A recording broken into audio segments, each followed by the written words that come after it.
Friend, જય શ્રી કૃષ્ણ, જય Swaminarayan. Friends, આજે જેઠ વદ પાંચમ છે, વાર છે શુક્રવાર. ફ્રેન્ડ્સ, આજે આપણે ડેઈલી રૂટીન જોઈશું. બોલો શ્રી સત્યનારાયણ ભગવાનની જય, બોલો શ્રી લક્ષ્મી માતાજી કી જય. ફ્રેન્ડ્સ, આજે આપણું ડેઈલી રૂટીન જોઈ લઈએ. સરસ મજાનું ઘી બનાવીએ છીએ આપણે. ધીમા તાપે મૂકી દીધું છે.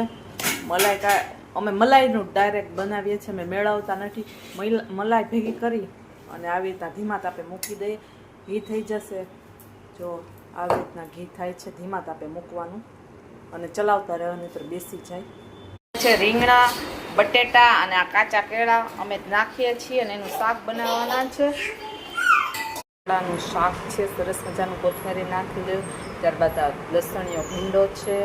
ત્યારબાદ મિતાંશની પ્લેન દાળ છે, પછી રોટલી છે, પછી રાઈસ છે, તીખું અથાણું છે, છાશ છે. ફ્રેન્ડ્સ, જો એટલું જમવાનું છે. આવી જવાનું. મેંગો તો ભય જ છે.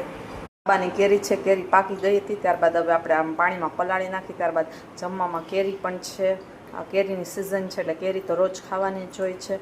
કોકવાર રસ કરીએ, કોકવાર ચીરિયા કરે. આજે અમારે એકલી જ કેરી ખાવાની છે, ચીરિયા કરીને. ફ્રેન્ડ્સ, તમે જોઈ શકો છો દાબાની કેરી તૈયાર થઈ ગઈ છે. કરિયાણું લાવી છે, તો સૌથી પહેલાં મગ લાવી છે. ત્યારબાદ મગની દાળ લાવી છે, તુવેરની દાળ લાવી છે, ચણા લાવી છે. પછી મિતાંશનો સાબુ જોન્સન્સ યુઝ કરે છે. પછી આ મિતાંશનું શેમ્પૂ છે, મિતાંશના હેર વોશ માટે હું જોન્સન્સ બેબી શેમ્પૂ યુઝ કરું છું. સાબુ માટે પણ જોન્સન્સનો યુઝ કરું છું. પછી ચણા છે, તુરની દાળ છે, મગની દાળ છે, મગ છે. પછી આ બદામ છે, અમે રોજ ખાઈએ એ છે. પછી આ સેવલોન છે, પછી આ પાટો છે, આ પટ્ટી છે. એટલી વસ્તુ લઈ આવી છે, તમે જોઈ શકો છો.